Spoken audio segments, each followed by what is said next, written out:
Ruth మధ్య. ఇంతగా అక్కడ గొప్ప గొప్ప కార్యాలు చేసింది ఎవరు? నీతి కార్యాలు చేసింది ఎవరు? రూతు. ఈ మాటలన్నీ ఎవరికి అప్లికబుల్? రూతుకి. మరి నువ్వెవడు మధ్యలో జీశ్రీను? రూతు కాపీ కొట్టేయడానికి, రూతు ఆశీర్వాదం కొట్టేయడానికి నువ్వెవడవి అని నేను జీశ్రీని అడిగాను అనుకోండి. జీశ్రీని అంటాడు, నాకు అదంతా అనవసరం అండి, ఈ మొక్క ఒకటే నాదండి అంటాడు. ఈ మొక్క నీది ఎలా అవుతుంది? ఈ మొక్క నీది ఎలా అవుతుంది అయ్యా? ఇది రూతుది, నీది కాదు. ఇది నీది కాదు. నీ వాగ్దానం అసలు ఇది కాదు. నీ వాగ్దానం గురించి నువ్వు గుర్తిస్తే ఆశ్చర్యపోతావు. అంత అద్భుతమైన వాగ్దానం నీకుంది, అది నీకు అర్థం కాలేదంతే. ఇది పట్టుకుని నువ్వు సంవత్సరం అంతా ప్రార్థన చేస్తే అంటే ఏం బహుమానం ఇవ్వాలని నీ ఉద్దేశం? ఇప్పుడు యెహోవానికి సంపూర్ణమైన బహుమానం ఇచ్చినంటే.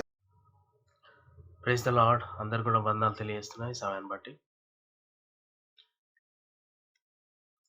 దేవుని వాగ్దానాల విషయము ఏదైతే క్లిప్ మనం చూస్తున్నామో,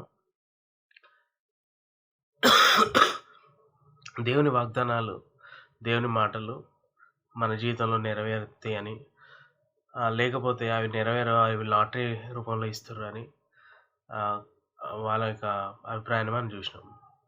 అంటే దేవుని వాగ్దానాలు ఉచితంగా ఇస్తారు, లాటరీ రూపంలో 31st నైట్ పంచుతారు అనేది వారి యొక్క ఉద్దేశం. అది ఎక్కువ భక్సింగ్ గారు స్టార్ట్ చేసింది కాబట్టి అది తప్పుడు పోదా అనే విధంగా మనుషులు కల్పించే విధంగా అవి ఆచరిస్తారు అనే విధంగా వాళ్ళు చెప్తారు. దేవుడు మాట్లాడడం అనేది మన క్రిస్టియానిటీలో తప్ప ఎక్కడ కూడా మనం చూడము. ఏ మతంలో కూడా దేవుడు ఎక్కడో ఉన్నాడు, ఆయన ఎక్కడో ఉంటాడు, ఆయన ఏదో చేస్తాడు మన కోసం, ఏదో ప్రయత్నం చేస్తాడు, ఏదో మన కోసం చేస్తాడు అనే ఉంటుంది. కానీ దేవుడు మాట్లాడతాడు, ఆయన మనకు ఆలోచన ఇస్తాడు, ఏం చేయాలో ఏం చేయకూడదు, ఏ విధంగా నడవాలో ఏ విధంగా నడవకూడదు, ఏ విధంగా ప్రవర్తించాలి, ఏ విధంగా నమ్మాలి, ఏ విధంగా నమ్మొద్దు, ఏది ఆలోచించాలి, ఏది ఆలోచించకూడదు, ఏది మంచి ఏది చెడు అనేది దేవుడు మనల్ని నడిపిస్తాడని, దేవుడు ఆలోచిస్తాడని, జరగబోయే విషయాలు కూడా మనకు బయలుపరుస్తాడని, మన కీడు అపాయం నుండి విడిపిస్తాడని దేవుని వాక్యం మనకు చెప్తా ఉంది. దేవుని వాగ్దానాలు, దేవుని మాటలు, దేవుడు మనతో మాట్లాడతాడు అనేది అనుభవపూర్వకంగా మాట్లాడతాడు దేవుడు అని బైబిల్ చాలా ఖచ్చితంగా చెప్తుంది. అందుకే ఏ మతంలో కూడా ఇంత దేవుడు మాట్లాడడం అనే కాన్సెప్ట్ ఎక్కడ ఏ మతంలో కూడా ఉంటారు. వాళ్ళు ఏదో నమ్ముకుంటారు, ఏదో అవుతుంది అనుకుంటారు, కానీ దేవుడు అందినం మనతో మాట్లాడతాడు అనేది ఆ విషయం వాళ్ళకు తెలియదు. అయితే వీళ్ళు కొంతమందికి ఇది నమ్మని క్రైస్తవులు కూడా కొంతమంది ఉంటారు. వాళ్ళు ఏమంటారంటే, అది దేవుడు మీకు ఎట్లా మాట్లాడిండు, వాయిస్ వినిపించిందా, ఇంకేం వినిపించింది, అసలు ఎట్లా మీరు అవుట్ ఆఫ్ కాంటాక్ట్స్ పోయిరా, ఏదో అంటూ ఉంటారు వాళ్ళు.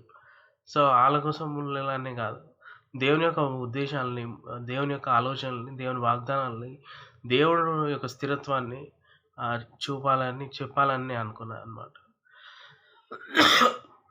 అందుకు దేవుని ఆలోచనలు, దేవుని వాగ్దానాలు ఆయన వాగ్దానం చేస్తే అవి ఎంత ఖచ్చితంగా నెరవేర్చడా, మన జీవితంలో జరుగుతాయా జరగవా, వాగ్దానాలు కాటు తీసుకున్న మాత్రం అవుతుందా కాదా, లేకపోతే దేవుని ఉద్దేశాలు ఏంది అనేది ఈ వీడియోలో మాకు అర్థమవుతుంది. దానికి ఈ జాషువా చాప్టర్, జాషువా బుక్లో మనం చూస్తే, బైబిల్ గ్రంథంలో జాషువా 23:14 చూస్తే, జాషువా అనే వ్యక్తి ఆయన ఇజ్రాయెల్ ప్రజలతో ఆయన ఒక మాట అంటాడు. ఆయన ఏమంటాడు, అది చదివితే ఇప్పుడు మనకు అర్థమవుతుంది చాలా క్లియర్గా. యెహోవా మీ విషయమై సెలవిచ్చిన మంచి మాటలన్నిటినీ ఒకటైనను తప్పి ఉండలేదని మీరు అనుభవపూర్వకంగా ఎరుగుదురు, అవి అన్నీ మీకు కలిగెను, వాటిలో ఒకటైనను తప్పి ఉండలేదు అని ఆయన చెప్తా ఉంటాడు. ఆయన ఇజ్రాయేల్కి చెప్తాడు అనమాట, దేవుడు మీ విషయంలో ఏ వాగ్దానాలు అయితే చేసిండో, ఏవైతే మీ జీవితంలో జరుగుతాయి అని చెప్పిండో, ఏవైతే మీ జీవితంలో చూస్తారని చెప్పిండ్రో, అవన్నీ మంచి విషయాలు, అవన్నీ మంచి మాటలు అన్నీ ఒక్కటైనను తప్పి ఉండలేదు అని ఆయన చెప్తా ఉన్నాడు. ఒకటైనా తప్పి ఉండలేదు, మీరు అనుభవపూర్వకంగా ఎరుగుతారు అని ఆయన చెప్తా ఉన్నాడు. మీరు అనుభవించారు కదా బాబు, ఒక్క వాగ్దానం కూడా మిస్ కాలేదు మీ జీవితంలో. మీరు తిరుగుబాటు చేశారు, మీరు ఎన్నెన్నో చేశారు, మీరు అన్య దేవతలను నమ్మారు, లేకపోతే ట్రాక్ తప్పారు, తొట్టిల్లు పడ్డారు, అన్నీ చేశారు, అన్ని రకాల తప్పులు చేశారు, దేవుని తప్పుగా చూపించారు, అన్నీ చేశారు. అయినా కూడా మీ జీవితంలో ఒక్క వాగ్దానం కూడా, దేవుని వాగ్దానం తప్పి ఉండలేదు, ఒక్కటి కూడా మిస్ కాలేదు అని ఆయన చెప్తా ఉన్నాడు. ఇది 100% ఖచ్చితం. మరి ఇద్దరే వచ్చారు కదా అంటే అక్కడ వరకు 23 చాప్టర్ మనం చదివితే అర్థమవుతుంది. దేవుడు ముందే ఆయన చెప్పింది ఏంది, ఆయన ఏదైతే చాలా క్లియర్గా చెప్పి వాగ్దానం నెరవేరింది కానీ పొందుకోలేదు.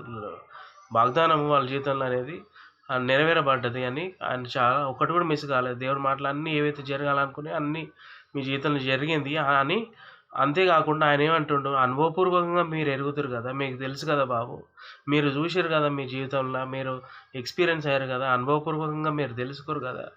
ఇప్పుడు దేవుడు తప్పు కాదని, దేవుడు నమ్మకస్తుడని ఆయన వాగ్దానం చేస్తే అది వృధా అయిపోదు మీ జీవితంలో అని ఇప్పుడు మీకు అర్థమైంది కదా అని ఆయన చాలా క్లియర్గా జాషువా చాప్టర్ 23:14 చెప్తాడు. అంతేకాకుండా బైబిల్ గ్రంథంలో కూడా దేవుని వాగ్దానాల విషయంలో చాలా ఖచ్చితమైన మాటలు మనం చూస్తాం. కీర్తన గ్రంథం 77:8 చూస్తే ఆయన కృప ఎన్నటికి లేకుండా మానిపోయినా, ఆయన మాట తరతరములకు తప్పిపోయినా అని చూస్తాం. అంటే దేవుడు ఒక మాట చెప్తే ఆ వాగ్దానం 100% నెరవేరి తీరుతుంది అని వాక్యం చెప్తా ఉంటుంది. అయితే మరి వీళ్ళు ఎందుకు లాటరీ అంటారు అనేది అంటే వీళ్ళకి ఆ విషయం అర్థం కాలేదు కాబట్టి కండిషన్ ప్రామిసెస్ ఉన్నాయి అని వాళ్ళు చెప్తా ఉంటారు. కండిషన్ ప్రామిసెస్ అంటే దీన్ని నువ్వు ఈ విధంగా చేస్తే నేను ఈ విధంగా చేస్తా, నువ్వు మంచిగా ఉంటే నేను మంచి చేస్తా, లేకపోతే కీడు చేస్తా అని దేవుడు కొన్ని వచనాలు చెప్పిండని వాళ్ళు అంటూ ఉంటారు. అంటే కండిషన్ వచనాలు చెప్పిన మాత్రాన అనుకంటే మరి అందరి కోసం చనిపోవడం ఎందుకు? కండిషన్ పెట్టి నువ్వు పొద్దాక నువ్వు ఇట్లా నువ్వు నీతిగా ఉంటేనే నేను నిన్ను మంచి చేస్తా, లేకపోతే నీకు కీడు కలిగిస్తా అంటే ఇక పొద్దాక కండిషన్ పెట్టినాక మళ్ళీ దేవుడు అన్కండిషన్ లవ్ చూపించడం ఎందుకు? అందరి కోసం చనిపోవడం ఎందుకు? సిలువలో రక్తం కాల్చడం ఎందుకు? అందరి కోసం బలియాగం చేయడం ఎందుకు? అన్కండిషన్ లవ్ చూపించే అవసరం ఏంది? అన్కండిషన్ లవ్ చూపించినప్పుడు అన్కండిషన్ ప్రామిస్ కూడా దేవుడు ఉంటుంది అన్నమాట. అది మనం చూస్తే 1 కొరింథీయుల రాసిన పత్రిక 1:20 చూస్తే దేవుని వాగ్దానములు ఎన్ని అయినాను అన్నీ క్రీస్తునందు అవునన్నట్టుగానే ఉన్నవి కనుక మన ద్వారా దేవునికి మహిమ కలుగుటకై అవి నిశ్చయములై ఉన్నవి అని ఉంటుంది అన్నమాట. అంటే దేవుని వాగ్దానాలు ఎన్ని అయినాను అన్నీ క్రీస్తునందు అవునన్నట్టుగానే ఉన్నాయి అని అది చెప్తారు. అవునన్నట్టుగానే ఉన్నాయి. అన్నీ ఎన్ని ఉన్నా కానీ ఓల్డ్ టెస్ట్మెంట్ నుండి న్యూ టెస్ట్మెంట్ వరకు అన్నీ కూడా ఎన్ని వాగ్దానాలలో కొంతమంది 7,000 ఉన్నాయి అంటారు, కొంతమంది రకరకాలుగా అంటూ ఉంటారు ఆ నంబర్స్. ఎన్నున్నా అన్ని వాగ్దానాలు కూడా అవునన్నట్టుగానే ఉన్నాయి, మన జీవితంలో జరుగుతాయి అన్నట్టుగానే, ఎస్ అన్నట్టుగానే ఉన్నాయి కానీ కాదన్నట్టుగా లేవు అని అంటారు. అంటే మరి వీళ్ళని మనం అడిగితే అసలు వీళ్ళు వాగ్దానాల గురించి ఒకరు వాగ్దానాలు తీసుకుంటే తప్పు అంటారు కదా, మరి వీళ్ళ జీవితంలో నెరవేరిందా? మరి ఏం నెరవేరింది? అన్నీ నెరవేరినాయా? బైబిల్ ఉన్న అన్ని వచనాలు వీళ్ళ జీవితంలో నెరవేరింది. ఇప్పుడు అన్నీ నెరవేరుతాయనే చెప్తుంది కదా కొరింథీయుల రాసిన పత్రికలో. దేవుని వాగ్దానం ఎన్నైనాను అన్నీ క్రీస్తునందు అవునన్నట్టుగానే ఉన్నాయి, అవునన్నట్టుగానే ఉన్నాయి కానీ కాదన్నట్టుగా లేవు. అంటే జరుగుతాయనే ఉన్నాయి కానీ జరగవని లేవు అని చెప్తారు. మరి వీళ్ళ జీవితంలో జరిగినాయా అని అడిగితే వాళ్ళు చెప్పలేరు, ఎందుకంటే నాకే తెలియదు. వాళ్ళు ఒకటి మా జీవితంలో జరిగిందని చెప్పారు, మా జీవితంలో అన్నీ జరిగినాయి, అన్ని వాగ్దానాలు మేము ఇజ్రాయేల్ లాగా అనుభవపూర్వకంగా మేము అన్నీ తెలుసుకున్నాం, మేము అవిధేయులమైనా కూడా ఇజ్రాయేల్ అనుభవపూర్వకంగా దేవుని వాగ్దానం నిజమని ఏ విధంగా తెలుసుకోరు. వీళ్ళకి ఆ డౌట్ కూడా ఉంటుంది, అసలు వీళ్ళు ఏం తెలుసుకోలేరు. కానీ వీళ్ళు ఎందుకు కామెంట్ చేస్తారు? వీళ్ళు ఎందుకు 31st నైట్ వాగ్దానాలు తప్ప అంటారు? వీళ్ళు ఎందుకు ఇతరులను ఏలేట్ చూపిస్తారు? వాళ్ళ విశ్వాసాన్ని వీళ్ళు ఎందుకు లాటరీ అంటారు? నాకు ఆశ్చర్యం అనిపించింది. సో అన్ని వాగ్దానాలు వీళ్ళ జీవితంలో నెరవేరు. మరి ఏం నెరవేరుతాయి, ఏం నెరవేరవు? ఎందుకంటే పక్కటోన్ మీద ఏడుస్తారు కదా, ఎందుకు నెరవేరుతాయి? పక్కటోన్ బాధను లాటరీ అని మాట్లాడడం, పక్కటోన్ని ఏదాలు చేసేటోళ్ళకు, పొద్దాక ఇతరుల తప్పులు పట్టాలని ఆలోచించేటోళ్ళకు ఏం నెరవేరుతాయి? ఏం నెరవేరు వాళ్ళకు. కాబట్టి వీళ్ళు మరి అందుకే భక్సింగ్ గారే అంటాడు, ఆయన అన్ని వాగ్దానాలు మా జీవితంలో నెరవేరాలంటాడు. అన్ని వాగ్దానాలు అవునన్నట్టుగా ఉన్నాయి కాబట్టి అన్ని వాగ్దానాలు మనం ఒక హోటల్కి వెళ్తే అన్ని రకరకాల డిషెస్ మన ముందు పెడతారు. అన్నీ మనం తినలేము. ఏదో కొన్ని తినగలుగుతాం, అన్నీ కొంచెం కొంచెం చూస్తాం. వాగ్దానాలు కూడా అన్నీ అవునన్నట్టుగానే మన జీవితంలో ఉన్నాయి. వాటిని మనం పొందుకోవాలి. పొందుకోవడంలో అసలైన విషయం ఉన్నదని వాక్యం చెప్తుంది. కాబట్టి అది కూడా చాలా క్లియర్గా. అందుకే భక్సింగ్ గారు ఆయన ఏమంటాడు, అన్ని వాగ్దానాలు మీ జీవితంలో నెరవేరుతాయి బాబు, తప్పక నెరవేర తీరాలి, అందుకే గ్రంథ వాగ్దానములన్నీ నావే అని పాట కూడా పాడతారు మా ఫెలోషిప్లో. అన్ని వాగ్దానాలు మా జీవితానికి సంబంధించి అన్నీ నెరవేరాలి అని భక్సింగ్ గారి ఆలోచన. అది మనం క్లెయిమ్ చేయాలంటాడు ఆయన. మన జీవితంలో అవి అనుభవపూర్వకంగా నెరవేరబడాలి, ఏదైతే ఇజ్రాయెల్‌లకు నెరవేరబడ్డదో అని ఆయన అంటాడు. సో, అందుకు ఆయన ఇస్తాడు. మరి ఆయన అందరికీ మారుమనసు లేని వాళ్ళకి ఎట్లా ఏ విధంగా ఇస్తారు అని కూడా ఆలోచిస్తారు కదా కొంతమంది. కాబట్టి 2 పేతురు 3:9 చూస్తే, కొందరు ఆలస్యం అని ఎంచుకున్నట్లు ప్రభువు తన వాగ్దానం గురించి ఆలస్యం చేయడు కానీ అందరూ మారుమనసు పొందవలనని కోరుచు మీ యెడల దీర్ఘశాంతం చూపును. కాబట్టి దేవుడి వాగ్దానాలు అందరి పరంగా ఉన్నాయి. అందరి పరంగా ఆయన సిద్ధపరిచిండు. దేవుని వాగ్దానాలు అన్ని అందరి కోసము ఆయన ఈ వాగ్దానం వీటి జీవితంలో నెరవేర్చాలని దేవుడి ఆలోచనలు అందరి ఉన్నాయి. వాళ్ళు మారుమనసు పొందినా పొందకపోయినా.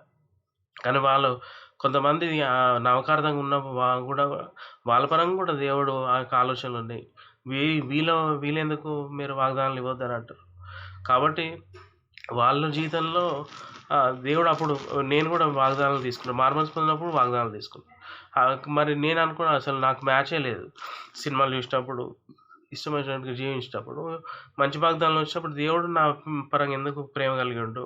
నేను అంత కరెక్ట్ లేను కదా, నేను తప్పుల్లో ఉన్నా కదా, అయినా దేవుడు నా మంచి వాగ్దానాలు ఎందుకు ఇస్తుండు అని అనుకున్నాను నేను. అంటే మళ్ళీ అనుకున్నా, అంటే దేవుడు నా బలహీనతలు ఉన్నా కూడా ఆయన కూడా నన్ను ప్రేమిస్తుండు. అయినా కూడా నేను మారాలి, దేవుని వైపు తిరగాలి, మారుమనసు పొందాలి, దేవుని కోసం నేను నిలబడాలనే కోరిక దేవుడు ఇంకా అయినా కూడా నా లోపాల్లో కూడా దేవుడు నన్ను ప్రేమిస్తుండు అనేది నేను అర్థమైంది, నాకు అనుభవపూర్వకంగా అర్థమైంది.